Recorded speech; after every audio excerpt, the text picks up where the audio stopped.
Une troisième cité-État a été créée officiellement en 1982.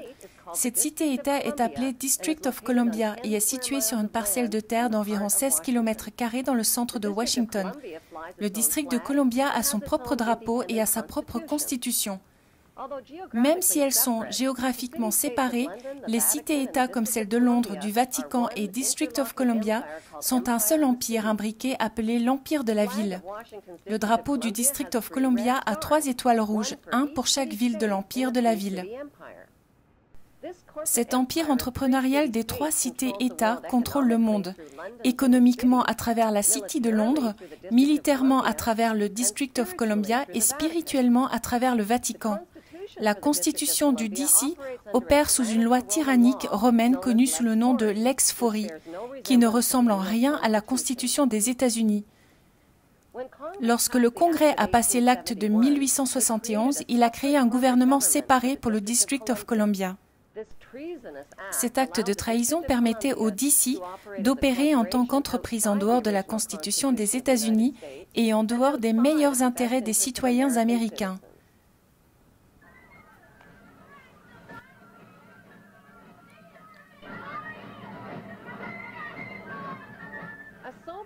Une sérieuse étude des traités et des chartes signés entre la Grande-Bretagne et les États-Unis d'Amérique expose une vérité choquante.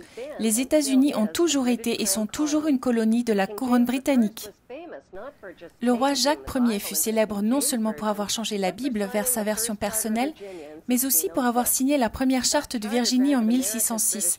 Cette charte garantissait aux ancêtres britanniques une autorisation pour s'installer et coloniser l'Amérique.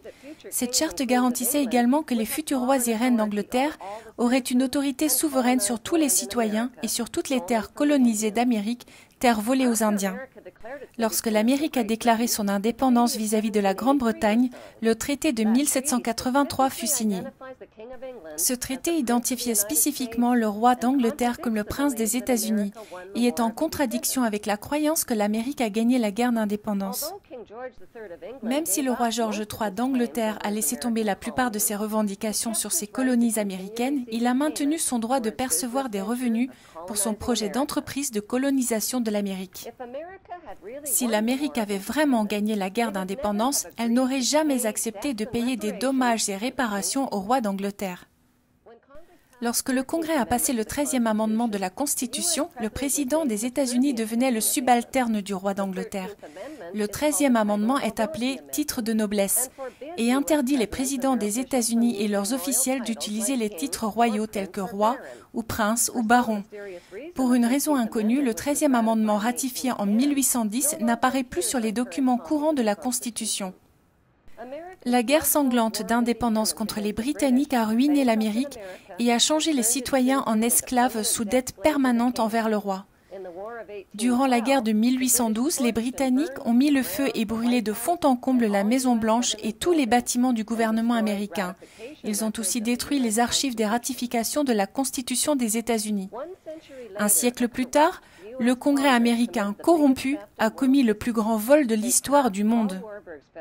Ils ont passé le Paul Walberg Federal Act en 1913 en confiant les réserves d'or et d'argent américains, ainsi que le contrôle total de l'économie américaine aux banquiers malhonnêtes, les Rothschild.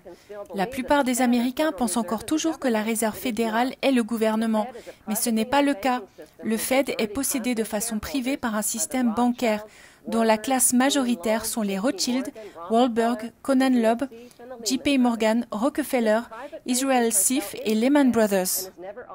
Ce cartel bancaire privé est la Fed. Il n'est jamais interrogé et ne paye jamais d'impôts.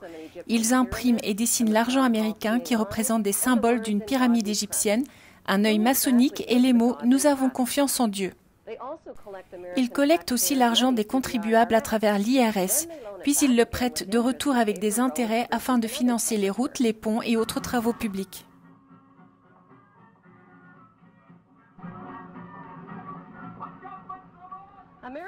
Les présidents américains sont recrutés et financés par ces groupes de pouvoir particuliers, comme par exemple George W. Bush ou John Forbes Kerry, dont les initiales sont JFK, c'est un membre de l'université de Yale et sa fraternité Skull and Bones.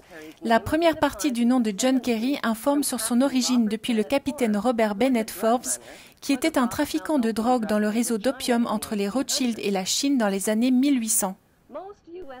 La plupart des citoyens américains croient que les États-Unis sont un pays et que le président est le plus puissant homme sur Terre.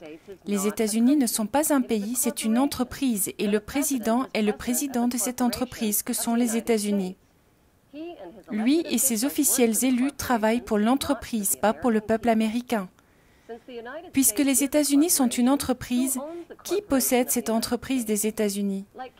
Comme le Canada et l'Australie, dont les leaders sont les premiers ministres de la reine et dont les terres sont les terres de la couronne, les États-Unis sont juste une colonie de la couronne. Les colonies de la couronne sont contrôlées par l'empire des 3 cités-États.